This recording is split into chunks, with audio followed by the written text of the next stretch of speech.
السلام عليكم ورحمة الله وبركاته. الحمد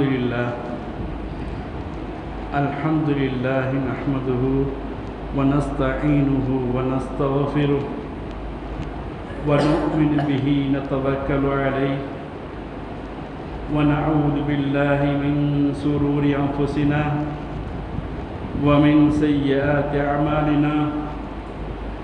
من يهده الله فلا مضل له ومن يضلل فلا هادي له ونشهد أن لا إله إلا الله وحده لا شريك له ونشهد أن محمدا عبده ورسوله.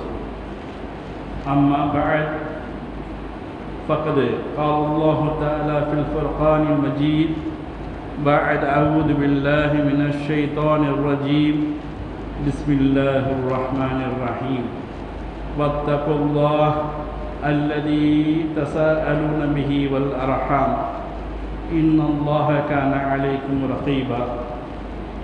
وقال نبينا محمد المصطفى رسول الله صلى الله عليه وسلم بلوا أرحامكم ولو بالسلام أو كما قال عليه الصلاة والسلام. கண்ணியத்திற்கும் மதிப்பிற்குரிய அல்லாஹுடைய நல்லடியார்களே, இன்றைக்கு ஜாதி மத இன வேறுபாடு இல்லாமல் எல்லா மக்களுக்குமே பல்வேறு விதமான நெருக்கடியான மன உளைச்சலுக்கு ஆளான வாழ்வைத்தான் நாம் வாழ்ந்து கொண்டிருக்கின்றோம். பொருளாதாரம் வசதி வாய்ப்பு எங்களுக்கு இல்லை என்று சொல்லி நாங்கள் கஷ்டப்படுகின்றோம் என்று சொல்லி ஒரு சில சாரார் பேசிக்கொண்டிருக்கின்றார்கள். பொருளாதார வசதி மிகுந்த செல்வ செழிப்பான வாழ்வு உள்ளவர்கள் கூட எங்களுக்கு மன நிம்மதி இல்லை, மாதத்தில் 3 நாளைக்கு டாக்டருக்கு ராமநாடு காமிக்க போக வேண்டியிருக்கு, மதுரைக்கு செக்கப்காக போக வேண்டியிருக்கிற சூழ்நிலை, பிள்ளைகளினால் சில பேர்த்துக்கு நிம்மதி இல்லை, கணவன் மனைவிக்கு மத்தியில் ஏற்படுகின்ற பிணக்கின் காரணமாக ஒரு சில பேருக்கு நிம்மதி இல்லை, உறவினர்களால் ஒரு சில பேர்த்துக்கு நிம்மதி இல்லை. இப்படி எடுத்துக்கொண்டோம் என்று சொன்னால் எல்லா நபர்களுமே நோயாலோ மன அமைதியின் காரணமாகவோ பல்வேறு விஷயங்களால் பாதிக்கப்பட்டு கொண்டு தான் இருக்கின்றோம். இது யார் சிறியவர் பெரியவர் என்ற பாகுபாடு இல்லை. இதற்கு காரணம் என்ன? இன்ஷா அல்லாஹ் இந்த ஜும்மாவுடைய வாயிலாக அதற்கு விடையை காண்போம். அதற்கு முன்பதாக அல்லாஹ் இந்த மனித சமுதாயத்தை மற்ற படைப்பினங்கள், கால்நடைகளோ பறவை இனங்களோ நீரில் வாழக்கூடிய உயிரினங்களோ இவைகளை விட மனித சமுதாயத்திற்கு என்று ஒரு தனி சிறப்பை வைத்துள்ளான்.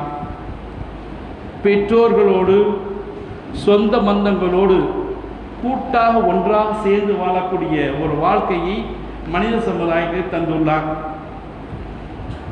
ஒரு விலங்கினமாக இருக்கட்டும், அந்த விலங்கினம் சிறு வயதிலே சிறு குட்டியாக இருக்கின்ற பொழுது அது சுயமாக செயல்படுகின்ற வரைக்கும் தான் தாயுடைய பொறுப்பில் இருக்கும், தந்தையுடைய பொறுப்பில் இருக்கும். அதற்கு பின்பாக எப்பொழுது அது சுயமாக உணவு தேட ஆரம்பித்து விடுகின்றதோ அப்பொழுதே அது சுயமாக செயல்பட ஆரம்பித்து விடுகின்றது.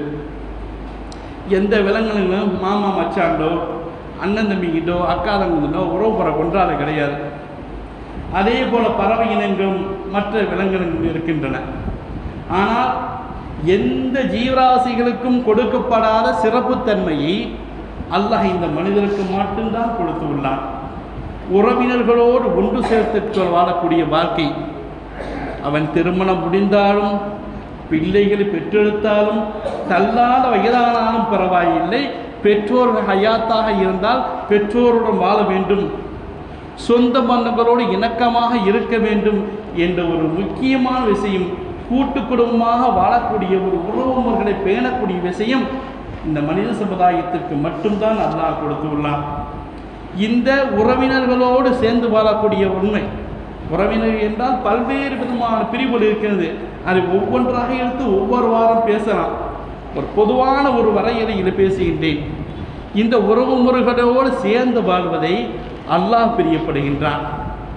அண்ணன் கண்மணி நாயகம் முகமது முஸ்தபா ரசூலுல்லாஹி ஸல்லல்லாஹு அலைஹி வஸல்லம் பிரியப்படுகின்றார்கள். நம்ம வாழ்கிற வாழ்க்கையை அல்லாஹ் பிரியப்படணும்னு சொன்னால் சொந்த பந்தத்தோடு இணக்கமாக வாழணும். ரஹ்மு என்றால் உறவு முறை, சொந்த பந்தம் என்ற அர்த்தம். ரஹ்மான் அல்லாஹுடைய சொல்றோம்ல, இந்த உலகத்திலேயே மறு உலகத்திலேயே கிருபை செய்யக்கூடிய அல்லாஹ்வுடைய ரஹ்மான் என்ற சொல்லிலே இருந்துதான் ரஹ்மு என்ற இரக்கம், சொந்த பந்தம், உறவு முறை என்ற வார்த்தையே வந்தது. அப்போ இந்த ரஹ்மை அல்லாஹ் படைத்து விட்டு இந்த ரஹ்மு படைச்சிட்டு என்னன்னு கேட்கலாம். அப்போ அந்த ரஹ்மு என்ன செய்யுதுன்னா, உறவு முறை அல்லாஹுடைய அரசை காலை கட்டி பிடிச்சிக்கிறது. யா அல்லாஹ், நான் இந்த உலகத்துக்கு போகணும் என்ன எனக்கு நீ ஒரு உத்தரவாதம் தான். யா அல்லாஹ், என்னை யார் சேர்ந்து வாழ்கின்றார்களோ அவர்களோட நீ சேர்ந்து இருக்கணும். என்னை யார் துண்டித்து வாழ்கின்றார்களோ அவனோட நீ துண்டிச்சு. யா அல்லாஹ், இதுக்கு ஒரு உத்தரவாதம் தான். யா அல்லாஹ், அந்த உலகத்துக்கு போகிறேன்னு கேட்க அல்லாஹ் அதற்கு அனுமதி வழங்குகின்றான். அப்போ தான் சொல்லுது இந்த உறவு முறை, மண் வசலனி வசலா, யார் என்னோடு உறவு முறையோடு உறவு கொண்டாடி சொந்த பந்தத்தோடு வாழ்கின்றார்களோ அவர்களோடு அல்லாஹ் இருப்பான். மண் கதஅனி, யார் என்னை உறவு முறையை சொந்த பந்தத்தை கொண்டாடாமல் விலகி பிரிந்து வாழ்கின்றார்களோ, சொந்த பந்தத்தை பகைத்து கொண்டு வாழ்கின்றார்களோ, பேசாமல் வாழ்கின்றார்களோ, கதாவுல்லா, அவர்கள் அல்லாஹ் துண்டித்து விடுகின்றான். யார் உறவு முறையை பேணினார்களோ அவரோட மட்டும்தான் அல்லாஹ் இருப்பான். அல்லாஹ் இருப்பான் என்றால் அல்லாஹுடைய அனுகிரகணம், அல்லாஹுடைய துவா, அல்லாஹுடைய மிகப்பெரிய கருணை இருக்கும். அதற்கு மாற்றமாக உறவு முறையை துண்டித்து விட்டால் அல்லாஹ் நம்மளை கைவிட்டு விடுவான். இந்த ஒன்றை வைத்துமே எல்லாமே சூழ்ந்திருக்கின்றது. சரி, இந்த உறவு முறையை பிரியப்படுவதை அல்லாஹ் இஸ்லாமிய சமுதாய மக்களுக்கு மட்டும்தான் கட்டளையாக்கியிருக்கின்றானா? இஸ்லாமிய மக்கள் ஒன்று சேர்ந்தால்தான் அல்லாஹ் பிரியப்படுவானா? அப்படி அல்ல. யார் அல்லாஹ்வை இணை வைக்கின்றார்களோ, யார் அல்லாஹ் ஒருவன் இல்லை, எனக்கு பல்வேறு கடவுள் இருக்கிறது, அல்லாஹ் அல்லாத வேற கடவுளைத்தான் நான் வழிபடுகின்றேன் என்று சொல்கின்றார்களோ அவர்களும் உறவு முறையோடு சேர்ந்து வாழ்ந்தால் அல்லாஹ் அவர்களையும் பிரியப்படுகின்றான். ஃபத்ஹ் மக்காவுடைய வெற்றி, எல்லாம் மதீனாவில் இருந்தாங்க, திருப்பி மக்காவில் போய் மக்கா வெற்றி அடைஞ்சு வந்தாங்க. இப்போ மதீனாவில் வந்து மக்காவுக்கு புறப்பட போகிறாங்க. ரசூலுல்லாஹி ஸல்லல்லாஹு அலைஹி வஸல்லம் ஏனைய சஹாபா பெருமக்களும் புறப்பட போகிறாங்க. அப்போ அந்த புறப்படக்கூடிய தருவாயில் ஒரு உளவுத்துறை ரசூலுல்லாஹ்க்கு ஒரு ரிப்போர்ட் கொடுக்குது. போகிற வழியில் இப்போல்லாம் இருக்கு, நம்ம போகிற வழியில் யார் ரசூலுல்லாஹ், நம்ம போகிற வழியில் ஒரு ஊர் இருக்குது, இந்த ஊரில் பனு முத்தலஜ் என்ற ஒரு கூட்டத்தை வசிக்கிறாங்க. பனு முத்தலஜ் தான் என்னென்னா சின்ன கூட்டம் கிடையாது, நல்லா சிறப்பு சின்பான். நான் சொன்னல நம்ம அப்பா நீங்கள் சொன்னால் பசங்க இவ்வளோ பார்ட்டி, நல்லா வெயிட்டான வசதியான ஆட்க. அது மட்டும் இல்லை, அந்த இனத்து பெண்கள் மிகவும் அழகாக இருப்பார்கள். நாம் ஒரு வேளை அந்த ஊர் மக்கள் மீது போர் தொடுத்தால் அவருடைய காசுகளும் பணமும் கிடக்கும், தங்கம் வைரங்கள் வயிறும் கிடக்கும். அதே நேரத்தில் அங்கு உள்ள பெண்களை நாம் கனிமத்தாக கைப்பற்றி நாம் கொண்டு வந்து விடலாம். யாரை சொல்லலாம் என்று ஒரு ஆள் ஆலோசனை சொல்கிறாப்ப. சொன்ன உடனே ரசூலா சொல்கிறாங்க, இப்படி ஒரு ஊர் எனக்கு இருக்கு தெரியும், இந்த ஊர் மக்கள் மீது கை வைக்க வேண்டாம் என்று அல்லாஹ் குறிவிட்டான். இருக்கவங்க அல்லாஹை ஏற்றுக்கிட்ட முடியாது, முஸ்லிம்கள் காஃபிர்கள் வாழ்கிறாங்க. ஆனால் இப்படி ஒரு ஊர் இருக்கிறது எனக்கு தெரியும், அந்த ஊர் மக்கள் மீது நீங்கள் கை வைக்க வேண்டாம், அந்த பொருள்களையோ மக்களையோ எந்த விதமான தொந்தரவும் செய்ய வேண்டாம் என்று அல்லாஹ் எனக்கு உத்தரவிட்டுள்ளார் என்று கண்மணி நாயகம் சொல்கிறாங்க. இப்போ சஹாபாக்களுக்கு நேராக சொல்லலாம், இது எப்போது நடக்கிறது தானே, போர் போல இந்த ஊருக்கோ நம்ம கனிமத்தை எடுத்துகிட்டு வர்றது இல்லை. அந்த ஊரை மக்கள் உறவினர்களை நேசித்து வாழ்கின்றார்கள். உறவோடு சேர்ந்து வாழ்கின்றார்கள். அந்த உறவோடு சேர்ந்து வாழக்கூடிய மக்களை அல்லாஹ் பிரியப்படுகின்றான். ஆகையால் அந்த மக்களை நானும் பிரியப்படுகின்றேன், அவர்கள் ஒன்றும் செய்ய வேண்டாம் என்று கல்வி நாயகம் ஸல்லல்லாஹு அலைஹி வஸல்லம் சொன்னார் என்று சொன்னார். உறவு பாராட்டுவது, உறவினர்களோடு, அதாவது அண்ணன் தம்பி அக்கா தங்கச்சி மாமா மச்சான் எல்லாத்தோடையும் சின்ன சின்ன பிணக்கு வர்றது வாழ்க்கை சகஜம்தான். அதையெல்லாம் மறந்துவிட்டு ஒன்று சேர்ந்து வாழ்ப்பது அல்லாஹுக்கும் அண்ணன் பெருமானார் ஸல்லல்லாஹு அலைஹி வஸல்லம் மிகவும் பிடித்த ஒன்று. சரி, கேட்கலாம், நம்ம ரசூலுல்லாஹ்க்கு முன்னாடி கிட்டத்தட்ட 1,23,000 வருஷம் நபிமார்கள் பெரும்பாலானவர்கள் யூத மதத்தில் வந்தாங்க. இந்த யூதர்கள்லாம் என்ன நினச்சிக்கிட்டாங்கன்னா, கடைசியில் ஒரு நபி வரப்போகிறாங்க, அவர்கள் எங்கள் குலத்திலேருந்து யூத குலத்திலேருந்து வரப்போகிறாங்க அப்படின்னு எல்லாத்திலுமே சொல்லிக்கிட்டாங்க. ஆனால் நபிகள் நாயகத்தை அல்லாஹ் அரபு குலத்திலேருந்து படைச்சான். இது ஏன்? எல்லா யூதர்கள் என்ன, இதுக்கு முன்னாடி இப்ராஹிம் அலைஹிஸ்ஸலாம், இஸ்மாயில் அலைஹிஸ்ஸலாம், யாக்கூப் அலைஹிஸ்ஸலாம் எல்லாருமே யூதர்கள் தான், யூத சமுதாயத்திலேருந்து வந்தாங்க. ஆனால் பெருமானாரை மட்டும், அது என்ன ரசூலுல்லாஹ்வுடைய பாரம்பரியம், இப்ராஹிம் அலைஹிஸ்ஸலாம் பாரம்பரியம் தான். அந்த பாரம்பரியமான யூதகுலத்திலிருந்து ஏன் ரசூலுல்லாஹி ஸல்லல்லாஹு அலைஹி வஸல்லம் அல்லாஹ் படைக்காமல் அரபு குலத்திலே பிறக்க வைத்தான் என்று மார்க்க அறிஞர்கள் ஆய்வு செய்து சொல்லும்போது, அரபுலக மக்கள் இரத்த உறவை பாராட்டுவதில் மிக சிறந்து விளங்கினார்கள். சொந்த பந்தத்தோட அவ்வளவு அனுசரியா இருப்பாங்க. அதன் காரணமாகவே பெருமாள் ஸல்லல்லாஹு அலைஹி வஸல்லம் அரபுலர்கள் பிறக்க வைத்தான்னு சொல்றாங்க. இதுக்கு எந்த அளவு ரசூலுல்லாஹ் எந்த அளவு இதுக்கு முக்கியத்துவம் கொடுத்தாங்கன்னா, அபூ ஜஹல் கேள்விப்பட்டிருக்கோம், இஸ்லாத்திற்கு மிகப்பெரிய விரோதி. ரசூலுல்லாஹ் ஸல்லல்லாஹு அலைஹி வஸல்லமுக்கு எந்த அளவு கெடுதல் செய்ய முடியுமோ அந்த அளவுக்கு கெடுதல் செய்ய அபூ ஜஹல். ஆனால் அந்த அபூ ஜஹல் இஸ்லாத்துக்கு வர வேண்டும் என்பதற்காக 11 முறைகள், ஒரு ரிவாயத்தில் சொல்றாங்க, கிட்டத்தட்ட 3000 தடவை அபூ ஜஹலுடைய வீட்டு படியிலே ரசூலுல்லாஹி ஸல்லல்லாஹு அலைஹி வஸல்லம் ஏறி எப்படியாச்சும் இஸ்லாத்துக்கு வந்துரு, லா இலாஹ இல்லல்லாஹ் முஹம்மது ரசூலுல்லாஹ் கலிமாவை ஏற்றுக்குன்னு சொன்னாங்க. அவன் ஏற்றுக்கவே வேறு விஷயம்.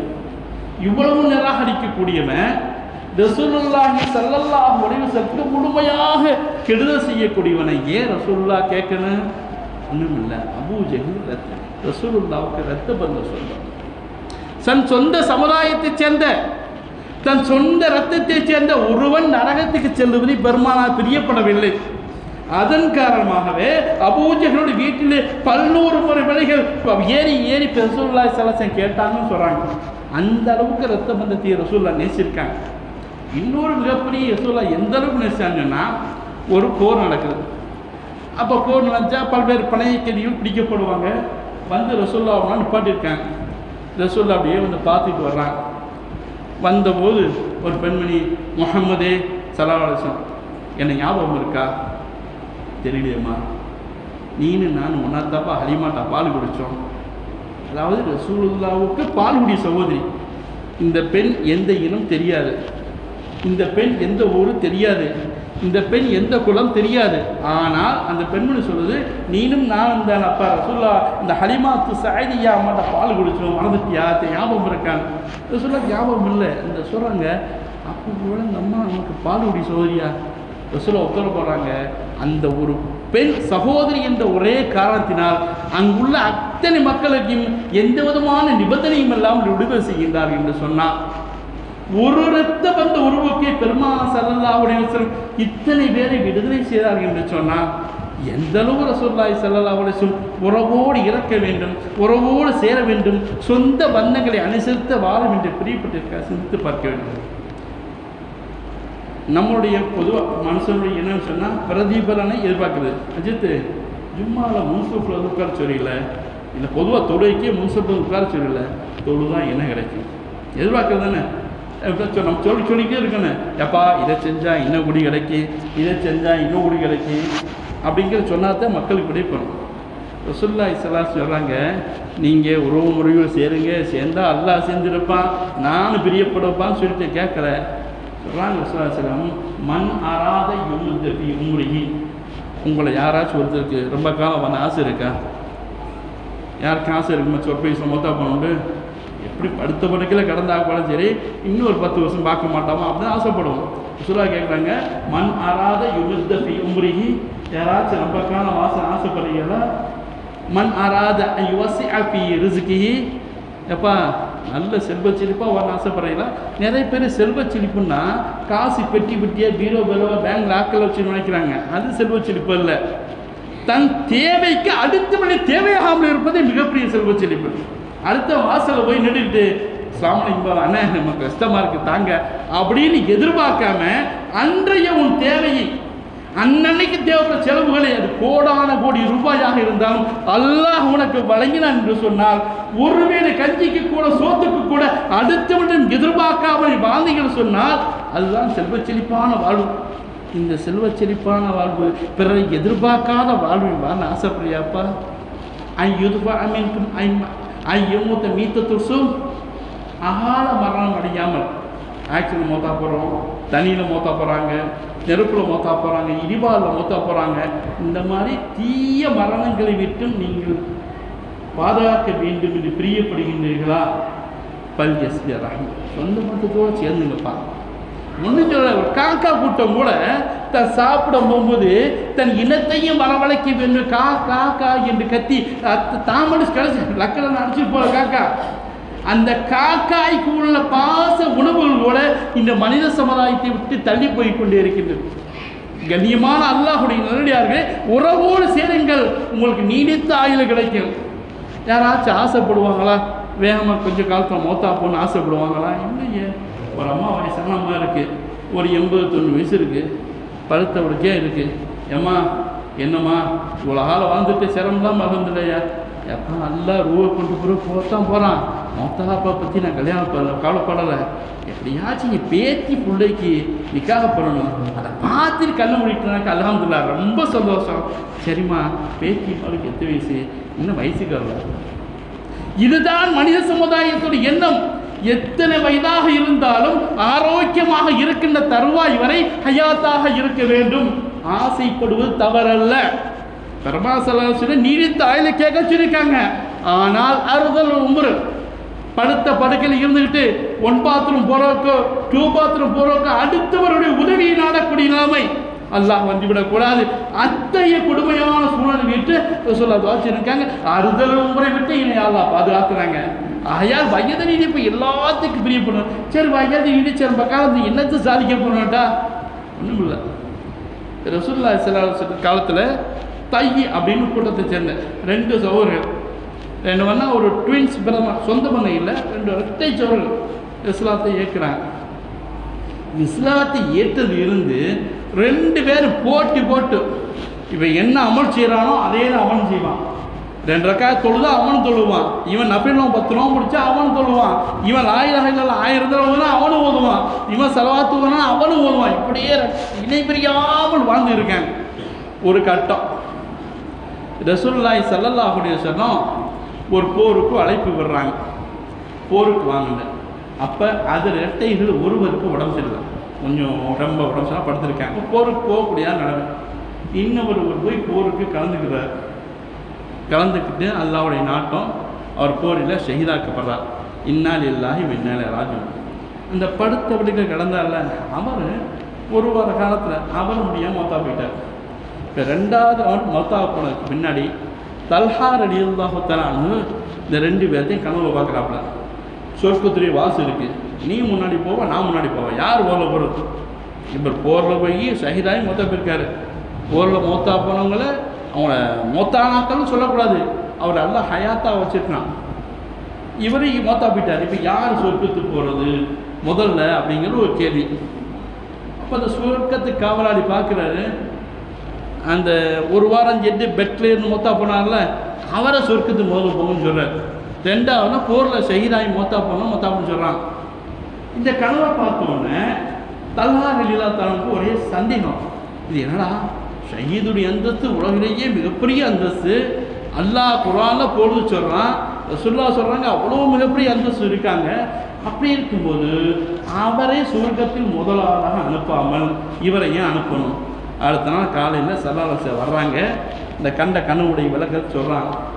அப்போ ரசூலுல்லாஹ் சொன்னோம், அப்படியா அப்படிலாம் கேட்கல, இதில் என்ன சந்தேகம் இருக்குது? உண்மைக்கிலேயே 1 வாரம் சென்று மௌத்தா போனது சொர்க்கத்தை அனுப்பணும். ஆத்தான் இப்போ யாரை சொல்லலாம், இவர் ஷஹீதாக இருக்காரா? இல்லை, அவர் ஒரு வாரத்துக்கு முன்னால் மௌத்தாகிவிட்டார். இந்த ஒரு வாரத்தில் இருக்கின்ற காலம் வரைக்கும் இவர் எத்தனை முறை லா இலாஹா இல்லல்லாஹ் ஓதியிருப்பார், இவர் எத்தனை முறை நஃபில் தொழுதிருப்பார், எத்தனை ஃபர்லான அமல்களை செய்திருப்பார், எத்தனை முறை என் மீது ஸலவாத்துக்கள் ஓதியிருப்பார், எத்தனை முறை தஹ்லீல்களும் தஹ்மீதுகளும் தஸ்பீஹ்களும் ஓதியிருப்பார். இதனுடைய நன்மைகளை பரக்கத்தை கொண்டு இவர் முன்னால் சோனத்தில் செல்கின்றார் என்று சொன்னார். ஹயாத்து பாக்கி கண்டிப்பாக வேணும். ஆனால் இருக்க வரைக்கும் அரட்டடிச்சுட்டு போகக்கூடாது. இருக்க காலம் வரைக்கும் நான் பாட்டு 90 இருக்குன்னு சொல்லி சும்மா 4 பேரை கூட்டி அரட்டடிக்கக்கூடாது. இருக்கிற காலத்திலே அதிகமான இபாதத்துக்கள் தஸ்மீகள் செய்தால் அல்லாஹ் பிரியப்படுவான். இப்படிப்பட்ட நீடித்த ஆயுள் உங்களுக்கு கிடைக்கணும்னு சொன்னால் நீங்கள் சொந்த மதத்தோடு நேசித்து வாழ்ந்து சொல்கிறோம். ஆனால் நம்மளுடைய நிலைமை அற்பத்தனமான சின்ன பிரச்சனை இருக்க, அத்தாட்ட அம்மாட்ட மகன் பேசுகிறது கிடையாது, மனைவியுடைய பேச்சை கேட்டு கூட்டிகிட்டு போயிடலாம். அக்கா தங்கச்சிட்டு பேசுகிறது கிடையாது, அக்கா வசதியாக இருந்தால் ஒருவேளை தம்பிகிட்ட பேசுகிறது கிடையாது, மாமா மச்சி குப்பி சித்தி சின்னம்மா யார்கிட்டையுமே பேசுகிறது கிடையாது. சொந்தமாக ஏன் சொந்தத்தை நெருங்கிய சொந்தத்தை ஒதுக்கி வச்சுட்டு இவன் எனக்கு ஃப்ரெண்டுப்பா, எப்படி நான் ஃப்ரெண்டு, ஃபேஸ்புக் ஃப்ரெண்டு. இன்றைக்கி ஃபேஸ்புக்கிலும் யூடியூபிலும் வாட்ஸ்அப்பிலும் தான் குடும்ப நடத்தி கொண்டு இருக்கின்றார்கள். நெருங்கிய சொந்த பந்தங்களை தள்ளி வைத்து விட்டு அந்நிய சொந்தம், தேவையில்லாத சொந்தம் அவர்களை ஒன்று சேர்த்துகின்றார்கள். கண்ணியமானவர்களே, ரசூலுல்லாஹ் சொல்கிறாங்க, நீங்கள் ஜக்காத்தோ சதக்காவோ கொடுக்கப்பட வேண்டிய முதல் தகுதியான யார் நம்ம தெரியுமா? உங்கள் நிறைய உறவில் உள்ள வசதி இல்லாதவர்கள் தான். அப்படி அவங்களுக்கு கொடுத்தியலாக்கி 2 மடங்கு கூலி கிடைக்கி, ஒன்று சொந்தத்தை நேசிப்பதற்காக, இன்னொரு ஜக்காத்து சதக்காவுடைய நன்மை என்று கனிமன் நாயகம் ஸல்லல்லாஹு அலைஹி வஸல்லம் தந்திருக்காங்க. அரபிக்குரிய அல்லாஹ்வுடைய நல்லடியார்களே, பெருமானார் ஸல்லல்லாஹு அலைஹி வஸல்லம் ஹஜ்ஜத்துல் வதாவில் உட்கார்ந்துருக்காங்க. ஹஜ்ஜுக்கு நம்மளாம் போயிருப்போம். பெருமானவர் ஹஜ்ஜுடைய அரஃபாவுடைய நாள் என்று அசர் டு மக்ரிப் துவா கப்லா ஆகக்கூடிய நேரம் உட்கார்ந்துருக்காங்க. அப்போ ரசூலுல்லாஹ் ஒரு அறிவிப்பு செய்கிறாங்க, இப்போ அரஃபாவுக்கு நம்ம வந்துருக்கணும், துவா கபுலாகக்கூடிய நேரம். இந்த நேரத்தில் அவன் சொல்கிறேன், சொந்த பந்தத்தை துண்டித்தவர் யாராவது இருந்தால் வெளியே போயிடும். ஏண்டா சொந்த பந்தவை துண்டித்தவர் இருந்தால் துவாவை கபுலாக. ரசூலுல்லாஹ் சொல்கிறாங்க, சொந்த பந்தத்தை துண்டித்தவர் யாராவது இருந்தால் வெளியே போயிடும்னு சொல்கிறான். மாஷா அல்லாஹ், எவ்வளோ பெரிய ஆச்சரியம்டா. 1 லட்சத்துக்கு மேற்பட்ட மக்கள் உட்காந்துருக்கேன். சொன்னால அரபுலகத்தில் ஏன் ரசூலுல்லாஹ் அனுப்புனான்னு சொன்னால் சொந்த பந்தத்தை நேசித்து வாழக்கூடிய மக்கள் ஒரு யாருமே வெளியே போகலாம். அப்போ அந்த கடைசியில் யாரோ ஒரு ஆள் அவர் எந்த டக்குன்னு வெளியே போயிட்டார். போனார், கொஞ்சம் திருப்பி வந்தார். ரசூலுல்லாஹ் துவா செஞ்சாங்க. அசருக்கு முன்னாடி துவா கப்லா கப்டாச்சு. அப்போ அந்த நம்பரை கூப்பிட்டீங்க, அப்பா நான் இப்படி அறிவிப்பு செஞ்சவொன்னே எதிர்த்து போயிட்டேன், என்ன காரணம், யாரை சொல்லலாம்? எனக்கு சின்னம்மா, அம்மா இல்லை சின்னம்மா ஒரு ஆள் இருக்காங்க காலா, அவங்க தான் என்ன உறவை முடிச்சுட்டாங்க. எதுக்கெடுத்தாலும் மனசங்கள் போடுவாங்க, செய்வாங்க, முடிச்சுட்டாங்க. இந்த சூழ்நிலையில் நான் இருந்தால் இதுவா ஏற்றுக்கொள்ளப்படாது. உடனே சின்னம்மாட்ட போனோடனே சின்னம்மா கிட்ட போய் என்னப்பா வந்திருக்கேன், பேசிட மாட்டேன். இல்லை ரசூலுல்லாஹ் அறிவிப்பு செஞ்சாங்க, நான் ஏதாச்சும் செஞ்சுருந்தால் தப்பு செஞ்சால் மன்னிச்சுக்கேன் சின்னம்மான்னு கேட்குறப்ப, அந்த சின்னம்மாவும் நான் தப்ப பெரிய மனுஷன் பார்த்து நடந்துக்கிறேன், தெரியாமல் அவன் பேசாமல் இருந்தா மன்னிச்சுட்டு 2 பேரும் பரஸ்பரம் மன்னித்து விட்ட நிலையில் நான் உங்களுக்கு வந்தேன், யாரை சொல்லலாம்னு சொல்கிறான். அப்போ ரசூலுல்லாஹ் அந்த சஹாபியை தோளில் கை கொடுத்து, ஹசன்ட்ட நல்லது செஞ்சப்பா, இந்த துவாவில் ஒருவேளை நீ உறவை துண்டித்த நிலையில் நீ இருந்தால் துவா ஏற்றுக்கொள்ளப்படாது, அதுக்கு நீ தான் காரணம் அப்படி இருப்ப. இப்போ துவா கபுலாவதற்கு நீயே காரணமாகி விட்டான்னு சொல்கிறான். இதை சொல்லிட்டு ஸல்லல்லாஹு சொல்கிறாங்க, அலா லா தன்ஜிலு ரஹ்மா ஃபீஹிம் கௌமுன், அதாவது இந்த எந்த ஒரு கூட்டத்திலே காத்தி ரஹம் உறவை துண்டிக்கக்கூடியவன் யார் இருக்கின்றானோ அத்தகைய இடத்திலே அல்லாஹுடைய ரஹ்மத் இறங்காது. காத்தி, அதாவது லா தன்ஜிலு ரஹ்மான்டா ரஹமத்தை செய்யக்கூடிய மலக்குமார்கள் இங்கே வரமாட்டார்கள். எந்த குடும்பத்திலோ, எந்த கூட்டத்திலோ, எந்த ஊரிலோ, ஒரு சபையிலோ துவா கேட்கின்ற பொழுது ஒரு ரஹமத்தை துண்டிவிட்டவன், உறவினர்கள் துண்டித்தவன் அங்கே இருந்தால் அந்த இடத்துல துவா கபுலாகப்பட மாட்டாது. பெருமானார் ஸல்லல்லாஹு சொல்கிறாங்க, நான் ஆரம்பத்தில் சொன்னேன்ல, நமக்கு இவ்வளவு இன்னாலான மனசங்கள், துன்பங்கள், சங்கடங்கள், குஷ்டங்கள் ஏன் இருக்குது? சொல்கிறாங்க, லா தன்ஜிலு ரஹ்மா, ரஹ்மத்து என்று சொன்னால் நிறைய பேர் நினைக்கிறேன்னா காசு பணம் உள்ள மலக்குமார் வரமாட்டாங்க. பண பொருளாதார மக்கள் வரமாட்டாங்க நினைக்க இல்லை. ரஹமத்து என்று சொன்னால் மனிதனுக்கு எதெல்லாம் தேவைப்படுமோ அது அவனுக்கு ரஹமத்து. ஒரு மனிதனுக்கு பொருளாதாரம் இல்லை என்று சொன்னால் பொருளாதாரம் கிடைத்தால் அவனுக்கு ரஹமத்து. ஒருவனுக்கு மன நிம்மதி இல்லை, மன நிம்மதியில் மன உளைச்சலுக்கு பிள்ளைகள் மூலமாக, மனைவியின் மூலமாக, கணவன் மூலமாக அல்லோல் பட்டுக் கொண்டிருக்கிறான் என்று சொன்னால் அது அவனுக்கு ரஹமத்து. எவனுக்கு நோய் நொடியோடு கஷ்டப்பட்டு கொண்டிருக்கின்றானோ அவன் நோய்களிலிருந்து ஷிஃபாவை பெற்றால் அது அவனுக்கு ரஹமத்து. யாருக்கு லட்சக்கணக்கில் கோடிக்கணக்கில் ஆயிரக்கணக்கில் கடன் இருந்து அந்த கடனை விட்டு அவன் நிவர்த்தி அடைகின்றானோ அது அவனுக்கு ரஹமத்து. எந்த வீட்டில் ரஹமத் வேண்டும் என்று சொன்னார், இத்தனை பிரச்சனைகளும் நீங்க வேண்டும் என்று சொன்னார் உறவினரோடு சேர்ந்து இருந்தால் தான் வரும். ஆனால் சொல்லிக்கலாம் சொல்லிச்சு மலைக்கு வர மாட்டான். இஸ்ராயலிசம் மட்டும் எங்க இருந்தாலும் வந்துடுவாங்க, அதை பற்றி பிரச்சனை இல்லை. ஆனால் ரஹமத்து செய்யக்கூடிய வீட்டில் தொழுவோம், ஓதுவோம், ஜக்காத்து கொடுப்போம், எத்தனை குறுவரைகள் ஓது எல்லாத்துக்கும் செய்வோம். ஆனால் நல்லது நடக்கலை, கஷ்டமாக இருக்குன்னா உறவினர்களை துண்டிப்பட்டு எத்தனையோ ஒரு சகோதர சகோதரிகள் கஷ்டப்பட்டு கொடுக்கல 10 தடவை உம்ரா போடுது, மாதத்துக்கு 3 தடவை 2 தடவை எத்தனை ஹஜ் செய்கின்றார்கள். பெற்ற சகோதரிகளும் கூட பிறந்த சகோதரிகளும் உறவினர்களும் பொருளாதாரத்தில் கஷ்டப்பட்டு கொடு. இன்னைக்கு என்னப்பா நானும் கொடுத்துக்கிட்டே இருக்கேன், திருப்பி கேட்கலாம். அல்லாஹ் கொடுக்க சொல்லுவா, யாரும் தனியாக கொடுக்கவில்லை, அல்லாஹ் உறவினருக்கு கொடுங்க. நபிகள் நாயகம் ஸல்லல்லாஹு அலைஹி வஸல்லம் சொல்லிருக்காங்க, நீ கொடு. ஒரு சஹாபி கேட்கலாம், யாரும் சொல்லலாம், நானும் ஒரு சாப்பிட்ட ஒரு சொந்தக்காரன் இறங்கிய போகணும்னு நினைக்கிறேன், யாரும் சொல்லலாம். அவங்கதே நம்ம சொல்கிற வார்த்தை நான் ஒழுங்கத்தே பேசணும்னு நினைக்கிறேன், அவங்க தான் துடிச்சு போடுறாங்க. சொல்கிறாப்புல யாரும் சொல்லலாம், நான் ஒன்று சேரணும்னு நினைக்கிறேன், ஆனால் அவங்க விட்டு பேச மாட்டேங்கிறேன், யாரும் சொல்லலாம். நான் திருப்பி பேசுகிறேன், என் மேலே விருப்பத்தையும் கட்டுறாங்க, யாரும் சொல்கிறாங்க. அவங்க சொல்கிறாங்க, நீ அவங்க மேலே மூஞ்சியில் கறியை பூசிட்டப்பா. எப்பொழுது இவ்வாறு நடந்து கொண்டிருக்கின்றாயோ அப்பொழுது அல்லாஹ் உனக்கு ஒரு மலக்கை நியமிக்கின்றான், உனக்காக துஆ செய்வதற்காக. கண்ணியமான அல்லாஹ்வுடைய நல்லடிகளே, சொந்தத்தை குறைந்து வைத்த பல்லு அரஹாமக்கும் வலோ பிஸ்ஸலாம். நீங்கள் சொந்தம்னா ரொம்ப வீட்டில் விருந்து சாப்பிட்டு நேசிக்கணும் தேவையில்லை. குறைஞ்சபட்சம் ஃபோன்லையாச்சும் அஸ்ஸலாமு அலைக்கும் சொல்லிக்கிறீங்க, குறைஞ்சபட்சம் பார்க்கும்போது சிரிச்சிருங்க. ரசூலுல்லாஹ் சொல்றாங்க, பல்லு அரஹாமக்கும் வலோ பிஸ்ஸலாம். உங்கள் சொந்த பந்தத்தோடு நீங்கள் வாழ நேசிக்க வேண்டும் வச்சா நீங்கள் சலாத்தை கொண்டாச்சு புதிச்சிருப்பா. ஏன்னு வச்சா இந்த சிறிய தவறு நம் வாழ்க்கத்திலே பல்வேறு தடைகளை ஏற்படுத்துகின்றது. நாம் எங்கே ஒழுகுதோ அதை விட்டுவிட்டு பானை போல துண்டு போட்டு கட்டுறது. இது துண்டு போட்டு கட்டினாலும் ஒழுகத்தையும் செய்யும். ஓட்டை அடைத்தால் பானத்தில் உள்ள சரக்கு வெளியே வராது. சொந்த மதத்தை அனுசரித்து வாழ்கின்ற பொழுது அல்லாஹ் உங்கள் கூட இருப்பான். அண்ணலம் பெருமான ஸல்லல்லாஹு அலைஹி வஸல்லம் உங்கள் கூட இருப்பார்கள். ஏனைய நல்லோர்களுடைய மலக்குமார்கள் துஆ கிடைக்கும். ஒருவேளை சொந்தத்தை நீங்கள் அனுசரிக்காவிட்டால் அல்லாஹுடைய லஅனத் உண்டாகும் என்று அல்லாஹ் கூறி காட்டுகின்றான். கண்ணியமானவர்களே, நம் சமுதாயம் தான் எல்லா சமுதாயத்திற்கும் ஒரு முன் எடுத்துக்காட்டாக வாழுகின்றோம். நாம் சொந்த பந்தத்தை நேசிப்போம், சொந்த பந்தத்தோடு ஒன்று கூடி வாழுவோம். இன்று வரைக்கும் நான் இது சம்பந்தமாக ஒரு 7-8 வருஷத்துக்கு முன்னாடி மயிலாடுதுறையில் பயணம் பண்ணேன்.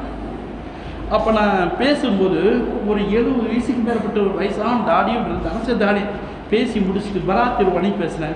அவர் வந்தார் காமிஷா, அவர் உறவுமுறையை சொல்லி நான் நல்லா தான் காமிஷா, அவர் சேர மாட்டாரு, நீ பேசிட்டியே, நான் இன்றைக்கே போய் சொந்தக்கார போய் ஞாபகம் இல்லை, அது கூட பேசி காமிச்சான்னு நினைப்பேன். இந்த எண்ணம் யாருக்கு வருகின்றதோ அவர் அல்லாஹ்வை நேசிக்கின்றார். அண்ணன் பெருமா ஸல்லல்லாஹு அலைஹி வஸல்லம் நேசிக்கின்றார். சுவர்க்கத்துக்கு இப்போ நீ டிக்கெட் வாங்கின அர்த்தம். கண்ணியமானவர்களே, இங்கே எப்படி சந்தோஷம் நான் உட்கார்ந்துருக்குமோ இதே போல சுவனத்தில் நாம் எல்லாம் ஒன்று சேர வேண்டும். அல்லாஹ் அதற்கு நல் அருள் பாலிப்பாராக என்று இருகரம் ஏந்தி பிரார்த்தித்தவராக வாய்ப்பளித்தவல்ல ரஹ்மானுக்கு நன்றி கூறி விடுபெறுகின்றேன். வாஹிர் தாவனா அல்ஹம்துலில்லாஹி ரபில் ஆலமீன். அஸ்ஸலாமு அலைக்கும் வரஹ்மத்துல்லாஹி வபரகாத்துஹு.